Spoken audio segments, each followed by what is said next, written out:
지리산 자락에 자리한 작은 마을. 그곳에서 박민수와 아내 김수진은 조용한 농사일과 함께 평범하지만 행복한 삶을 살고 있었다. 그들의 삶에 특별한 의미를 더해주는 것은 두 마리의 진돗개였다. 수컷인 백호는 새하얀 털에 늠름한 기품을 자랑했고 암컷인 다리는 연한 황갈색 털을 가진 온순하고 영리한 개였다. 가을이 깊어가던 어느 날, 산에서 내려온 차가운 바람이 마당의 감나무 잎을 흔들고 있었다.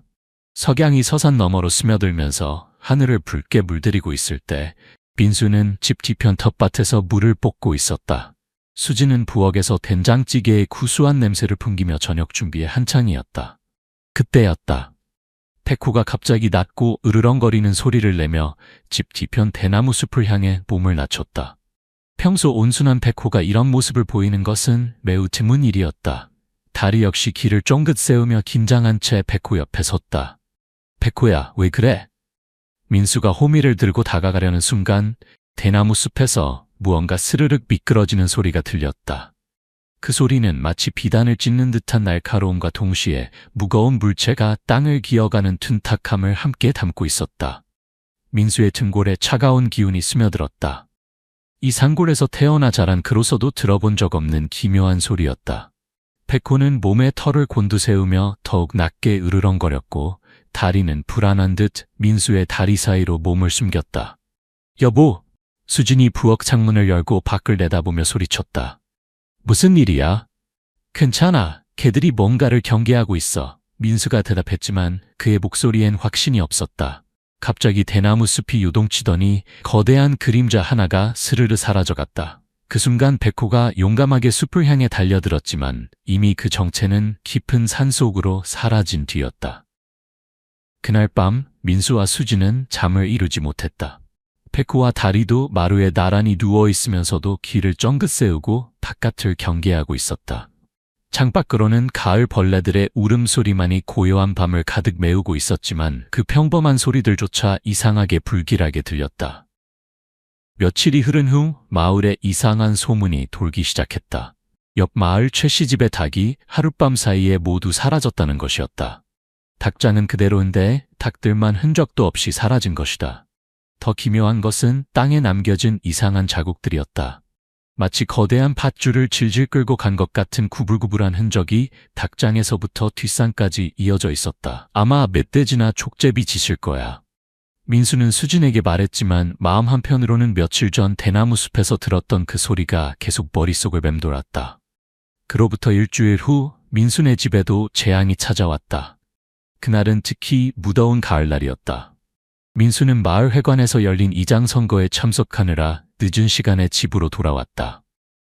평소라면 백호와 다리가 꼬리를 흔들며 마중을 나왔을 텐데 이상하게도 집 주변이 조용했다. 백호야, 달아. 민수가 큰 소리로 불렀지만 대답이 없었다. 불안한 마음에 집 뒤편으로 돌아간 민수는 끔찍한 광경을 목격했다. 백호가 피투성이가 된 채 텃밭 한 구석에 쓰러져 있었던 것이다. 그의 순백의 털은 진홍색으로 물들어 있었고 목 주변에는 마치 거대한 밧줄로 조른 것 같은 상처가 선명했다. 다행히 숨은 쉬고 있었지만 의식을 잃은 상태였다. 여보, 빨리 와. 민수의 절규에 수진이 달려왔다. 그녀는 백호의 상태를 보고는 손으로 입을 막으며 비명을 질렀다. 다리는? 다리는 어디 있어? 수진이 떨리는 목소리로 물었다. 둘이 집 주변을 샅샅이 뒤져보았지만 다리는 어디에도 보이지 않았다. 마당 곳곳에 흩어진 황갈색 털과 바닥에 묻은 핏자국만이 무슨 일이 일어났는지를 말해주고 있었다. 그들은 백호를 급히 차에 태워 마을의 유일한 동물병원으로 향했다. 늙은 수의사 김 원장은 백호의 상처를 보더니 심각한 표정을 지었다. 이건 일반적인 동물의 공격이 아니에요. 뭔가 매우 큰 것이 이 개를 칭칭 감아서 조른 흔적입니다. 이런 상처는 처음 봅니다. 김 원장의 말에 민수와 수지는 서로를 바라보았다. 그들의 머릿속에는 동시에 같은 생각이 떠올랐다. 뱀, 그것도 상상할 수 없을 만큼 거대한 뱀. 백호는 다행히 생명을 건졌지만 여전히 쇠약한 상태였다. 그는 마치 끔찍한 악몽에 시달리는 것처럼 잠꼬대를 하며 다리를 버둥거렸다. 수지는 밤낮으로 백호를 간병하며 돌아오지 않는 다리를 기다렸다. 그러나 다리는 돌아오지 않았다. 민수는 마을 사람들과 함께 산을 뒤져보았지만 다리의 흔적은 찾을 수 없었다. 며칠 후 산 깊은 곳에서 발견된 것은 다리의 목줄뿐이었다. 빨간 가죽 목줄은 마치 엄청난 힘에 의해 찢어진 듯 갈기갈기 찢어져 있었다. 다리의 죽음이 확인된 후 마을 전체가 공포에 휩싸였다. 아이들은 집 밖으로 나오지 않았고 어른들도 해가 지면 문단 속을 단단히 했다. 마을 어르신들은 옛날 이야기를 꺼내며 수근거렸다. 옛날 우리 할아버지가 그러셨지. 지리산에는 수백 년을 산 거대한 구렁이가 있다고. 그런 게 어디 있어. 미신일 뿐이야. 하지만 미신이라고 치부하기에는 피해가 너무 현실적이었다. 다리 이후에도 마을의 가축들이 계속해서 사라졌다. 김신의 염소, 이신의 오리들, 심지어는 정신의 송아지까지 모두 같은 방식이었다. 흔적도 없이 사라지고 현장에는 구불구불한 자국만 남겨져 있을 뿐이었다. 마을 이장은 급히 군청에 신고했고 산림청에서 조사관들이 파견되었다. 하지만 그들도 명확한 답을 주지 못했다. 대형 비단뱀이나 아나콘다 같은 외래종이 유입되었을 가능성이 있습니다만 우리나라 기후에서 이런 뱀이 생존하기는 어렵습니다. 조사관의 애매한 답변에 마을 사람들의 불안은 더욱 커져갔다. 다리를 잃은 지 2달이 지난 어느 날 수진은 백호에게서 놀라운 변화를 발견했다. 백호의 몸이 눈에 띄게 둥그러지기 시작한 것이다. 처음에는 상처에서 회복되면서 살이 찐 것이라고 생각했지만 점점 더 배가 부풀어 오르는 것을 보고 수진은 깨달았다. 백호가 임신한 것이었다. 다리와의 사이에서 생긴 새 생명이 백호의 뱃속에서 자라고 있었던 것이다. 여보, 빨리 와봐. 수진의 기쁜 목소리에 민수가 달려왔다. 백호가 임신했어. 민수의 얼굴에도 오랜만에 환한 미소가 떠올랐다. 다리는 떠났지만 다리의 아이들이 곧 태어날 것이었다. 그것은 마치 다리가 다른 모습으로 그들 곁에 돌아오는 것 같았다. 그날부터 민수와 수진은 백호를 더욱 정성스럽게 돌보았다. 영양가 높은 사료를 주고 산책도 집 주변에서만 시키며 조심스럽게 보살폈다. 백호도 본능적으로 자신의 상태를 알고 있는 듯 평소보다 더욱 조심스럽게 행동했다. 마을 사람들도 백호의 임신 소식을 듣고 기뻐했다. 연이은 쾌사건으로 침울했던 마을 분위기에 작은 희망의 빛이 비치는 것 같았다. 백호의 출산 예정일이 다가오던 어느 겨울날 밤, 민수와 수진이 마을 잔치에서 돌아오자 백호가 이미 출산을 시작하고 있었다. 마루에 깔아둔 부드러운 담요 위에서 백호는 고통스러워하면서도 용감하게 새 생명을 세상에 내보내고 있었다. 첫 번째 강아지가 태어났다. 작고 연약한 생명체가 어미의 뱃속에서 나와 세상의 첫 공기를 마셨다. 이어서 두 번째, 세 번째 강아지가 연달아 태어났다. 그런데 세 번째 강아지는 태어나자마자 숨을 쉬지 않았다. 작은 몸은 축 늘어져 있었고 어떤 반응도 보이지 않았다. 안 돼! 수진이 소리쳤다. 민수는 재빨리 강아지를 조심스럽게 들어 올렸다. 그는 강아지의 작은 가슴을 부드럽게 마사지하고 입과 코에 숨을 불어넣었다. 몇 분간의 긴장된 시간이 흐른 후 기적이 일어났다. 강아지가 작은 소리를 내며 숨을 쉬기 시작한 것이었다. 살았어, 살았어. 수진이 눈물을 흘리며 외쳤다. 3마리의 강아지 모두 건강하게 태어났다. 흥미롭게도 세 번째 강아지는 다리를 꼭 닮은 황갈색 털을 가지고 있었다. 마치 다리가 다시 돌아온 것 같았다. 민수와 수진은 강아지들에게 이름을 지어주었다. 첫째는 희망이라는 뜻의 소망이, 둘째는 기쁨이란 뜻의 기쁨이, 그리고 다리를 닮은 셋째는 달님이라고 불렀다. 강아지들이 태어난 후 몇 달 동안 마을에는 이상하게도 별다른 사건이 일어나지 않았다. 마치 거대한 뱀이 겨울잠에 들어간 것처럼 모든 것이 조용했다. 마을 사람들은 점차 안도의 숨을 쉬기 시작했고 혹시 그 괴물이 다른 곳으로 떠났을지도 모른다는 희망적인 추측을 하기도 했다. 민수네 집은 3마리의 강아지들로 인해 생기와 활력이 넘쳤다. 소망이, 기쁨이, 달님이는 하루가 다르게 자라며 집안을 종횡무진 뛰어다녔다. 백호는 헌신적인 어미가 되어 새끼들을 보살폈고 민수와 수진도 이 작은 생명들을 보며 다리를 잃은 슬픔을 조금씩 달래갔다. 특히 달님이는 정말로 다리의 환생인 것처럼 다리와 똑같은 행동을 보였다. 민수가 농사일을 나갈 때면 뒤를 졸졸 따라다녔고 수진이 부엌 일을 할 때면 부엌 한 구석에 앉아서 지켜보곤 했다. 봄이 되어 강아지들이 생후 6개월이 되었을 때 민수는 마당에 작은 울타리를 쳐서 강아지들이 안전하게 뛰어놀 수 있는 공간을 만들어 주었다. 강아지들은 따뜻한 봄햇살 아래에서 서로 장난을 치며 건강하게 자라갔다. 그러나 평화는 오래가지 않았다. 가뭄이 극심했던 어느 여름날, 오랫동안 잠들어 있던 공포가 다시 깨어났다. 그날 민수는 논이 물꼬를 트느라 늦은 시간까지 밖에 있었다. 수지는 집에서 저녁 준비를 하고 있었고 백호와 3마리 강아지들은 마당에서 놀고 있었다. 갑자기 강아지들의 무서워하는 울음소리가 들렸다. 수진이 창문으로 내다보니 마당 한 구석에 거대한 그림자가 어른거리고 있었다. 그것은 상상을 초월하는 크기의 뱀이었다. 몸통의 두께만 해도 어른 남자의 허리둘레만 했고 길이는 대형 버스만큼 길어 보였다. 뱀은 천천히 강아지들을 향해 기어가고 있었다. 백호가 용감하게 새끼들 앞을 막아서며 으르렁거렸지만 뱀의 크기 앞에서는 백호조차 작아 보였다. 안 돼! 수진이 소리치며 밖으로 뛰어나갔다. 그 순간 뱀이 번개처럼 빠른 속도로 백호를 감쌌다. 백호는 숨을 쉴 수도 없는 상태가 되어 눈이 뒤집혔다. 3마리 강아지들은 어미를 구하려고 필사적으로 뱀에게 덤벼들었지만 그들의 작은 이빨로는 뱀의 두꺼운 비늘을 뚫을 수 없었다. 여보, 빨리 와! 수진이 절규하며 민수를 불렀다.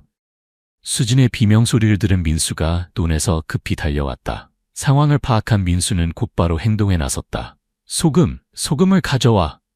민수가 외쳤다.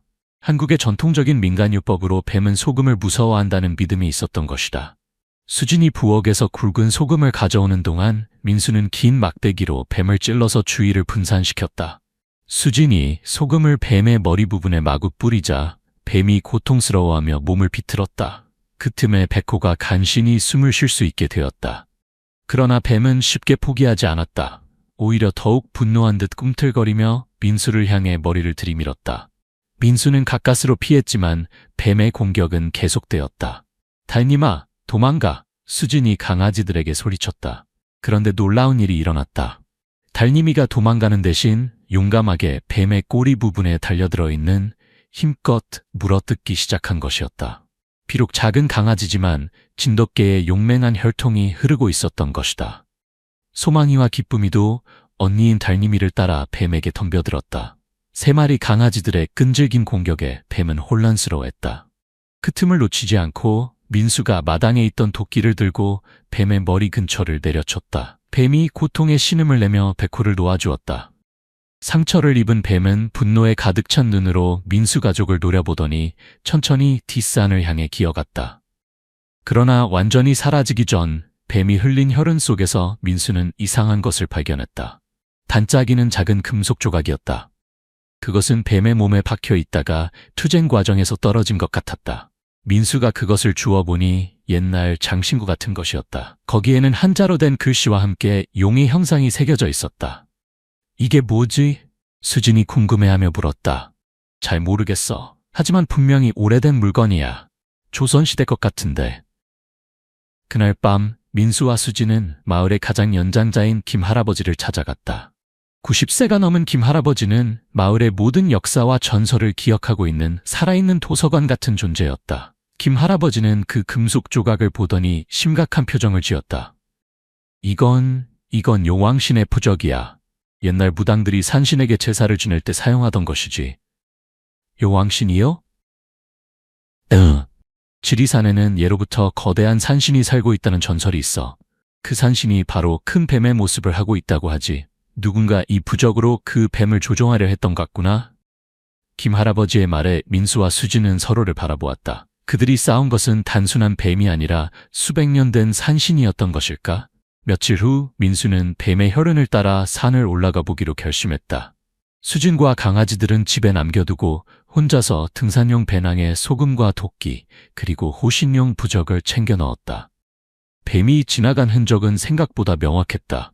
부러진 나뭇가지들과 바위에 남은 비늘 조각들이 길을 안내해 주었다. 민수는 조심스럽게 그 흔적을 따라 올라갔다. 1시간 정도 올라간 곳에서 민수는 놀라운 광경을 목격했다. 거대한 바위 동굴이 나타났는데 그 입구 주변에는 온갖 동물들의 뼈가 흩어져 있었다. 소, 돼지, 개, 심지어 사람의 것으로 보이는 뼈도 있었다. 동굴 안에서는 이상한 냄새가 났다. 썩은 냄새와 비린내가 섞인 역겨운 냄새였다. 민수는 손전등을 켜고 조심스럽게 동굴 안으로 들어갔다. 동굴의 깊숙한 곳에서 무언가 움직이는 소리가 들렸다. 민수의 심장이 빠르게 뛰기 시작했다. 그러나 호기심이 두려움을 이겼다. 그는 더 깊숙이 들어갔다.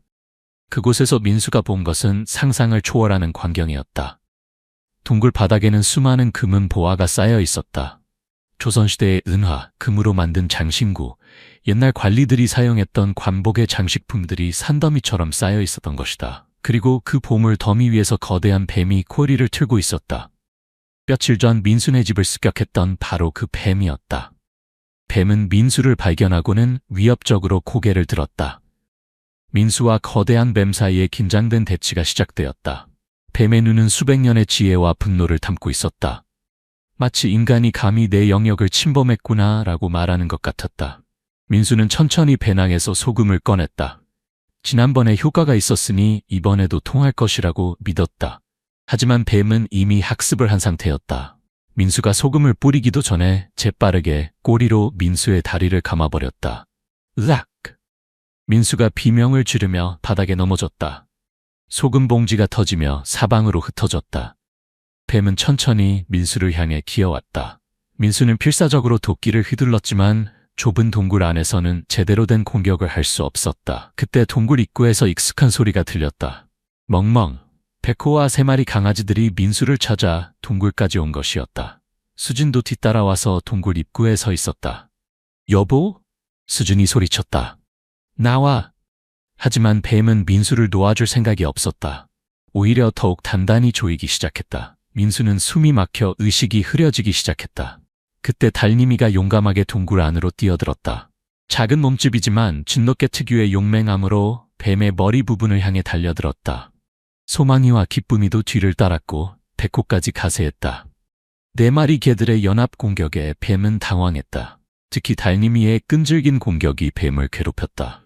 마치 다리에 복수를 하는 것처럼 달님이는 물러서지 않고 계속해서 뱀에게 달려들었다.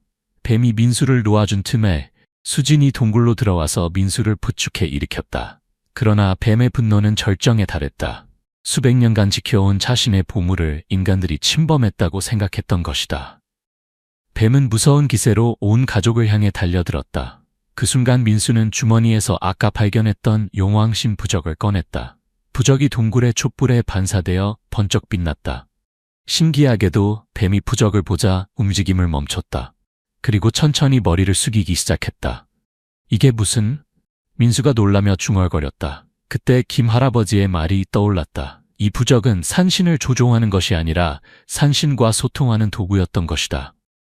민수는 조심스럽게 뱀에게 다가갔다. 우리는 당신의 보물을 훔치러 온 것이 아닙니다. 우리는 단지 평화롭게 살고 싶을 뿐입니다. 뱀의 눈이 예전보다 온화해졌다. 마치 민수의 말을 이해하는 것 같았다. 우리 다리를 돌려줄 수는 없지만 서로 해치지 말고 살아갑시다. 민수가 진심을 담아 말했다. 뱀은 잠시 생각하는 듯 하더니 천천히 고개를 끄덕였다. 그리고 보물 더미 속에서 무언가를 꺼내 민수 앞에 놓았다. 그것은 다리의 목걸이였다. 깨끗하게 닦여진 채로 보관되어 있었던 것이다. 민수는 떨리는 손으로 다리의 목걸이를 받았다. 눈물이 흘러내렸다. 뱀은 다리를 잡아먹은 것이 아니라 어떤 이유에서인지 다리를 자신의 동굴로 데려온 것이었다. 그리고 다리는 자연스럽게 늙어서 죽었고 뱀은 그 목걸이를 소중히 보관하고 있었던 것이다. 고맙습니다. 민수가 진심으로 감사의 인사를 표했다. 뱀은 부적을 달라는 듯 민수를 바라보았다. 민수는 주저없이 부적을 뱀에게 건넸다. 뱀은 부적을 받더니 자신의 몸에 다시 부착했다. 아마도 오래전 누군가가 뱀을 조종하려다가 실패하면서 부적이 뱀의 몸에 박힌 것 같았다. 부적을 다시 얻은 뱀의 표정이 편안해졌다. 마치 잃어버린 소중한 것을 되찾은 것처럼 보였다. 이제 우리는 서로를 해치지 않기로 약속합시다. 민수가 말했다. 뱀은 고개를 끄덕이더니 천천히 동굴 깊숙한 곳으로 들어갔다. 민수 가족과 개들은 조심스럽게 동굴을 빠져나왔다.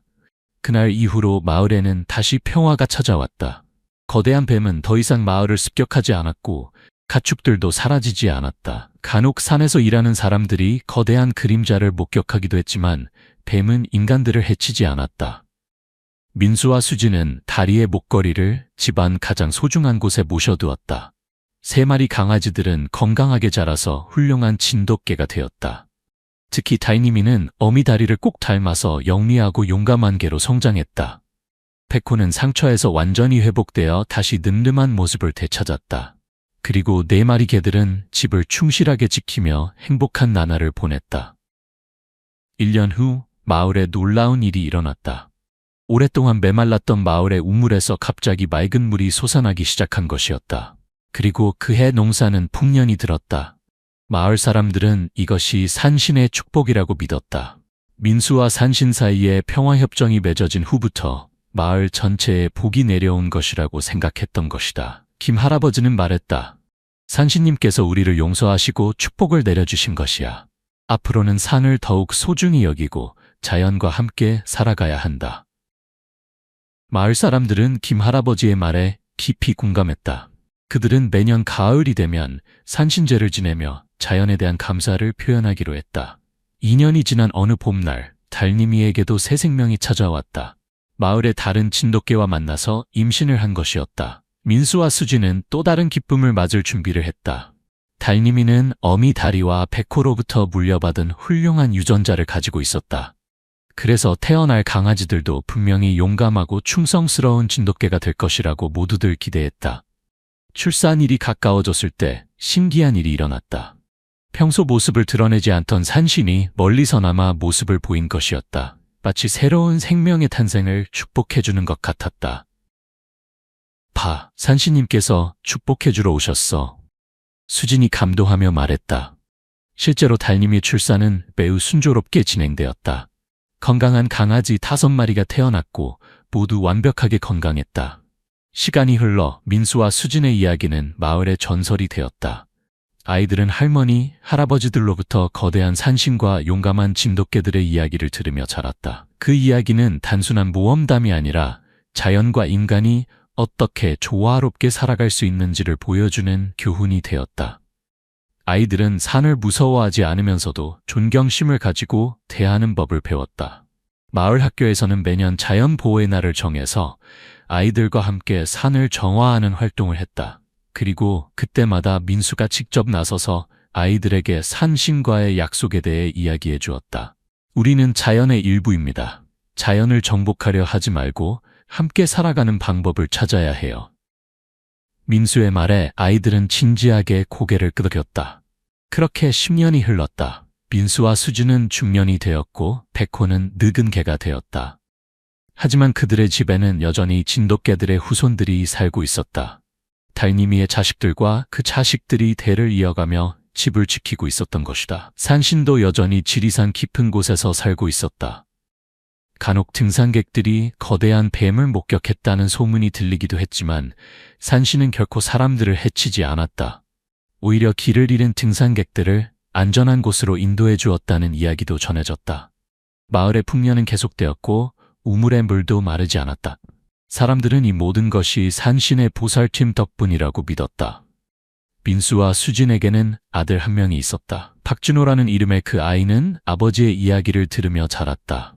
준호는 어려서부터 진돗개들과 함께 뛰어놀며 자연을 사랑하는 마음을 키웠다.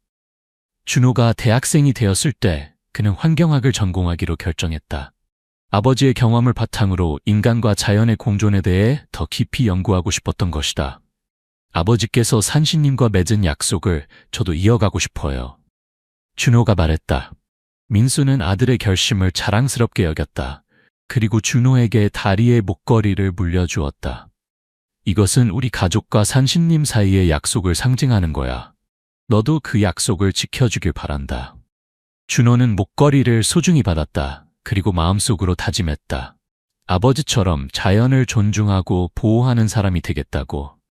지금도 지리산 자락의 그 작은 마을에서는 민수와 수진이 행복하게 살고 있다. 백호는 세상을 떠났지만 그의 후손들이 여전히 집을 지키고 있다. 산신도 여전히 깊은 산 속에서 마을을 지켜보고 있다.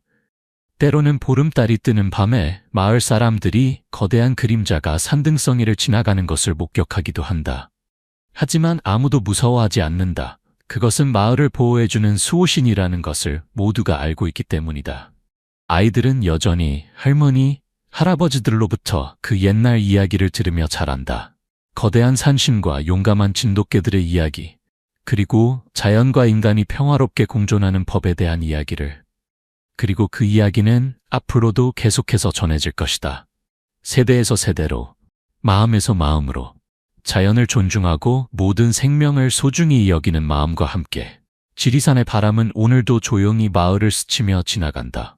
그 바람 속에는 산신의 축복과 진돗개들의 용맹함, 그리고 인간의 지혜로운 마음이 모두 담겨 있다. 이것이 바로 거대한 뱀과 진돗개들의 영원한 이야기이다. 끝이 아닌 새로운 시작을 알리는 이야기. 자연과 인간이 함께 써내려가는 아름다운 이야기.